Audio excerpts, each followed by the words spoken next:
ଭାରତୀୟ ସମ୍ବିଧାନର କେଉଁ ଧାରାରେ ଅନୁସୂଚିତ ଜାତି ଓ ଜନଜାତିଙ୍କ ପାଇଁ ଲୋକସଭାରେ ଆସନ ସଂରକ୍ଷଣର ବ୍ୟବସ୍ଥା ରହିଛି?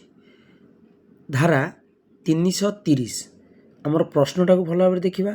ସେ କ'ଣ ଦେଇଛି?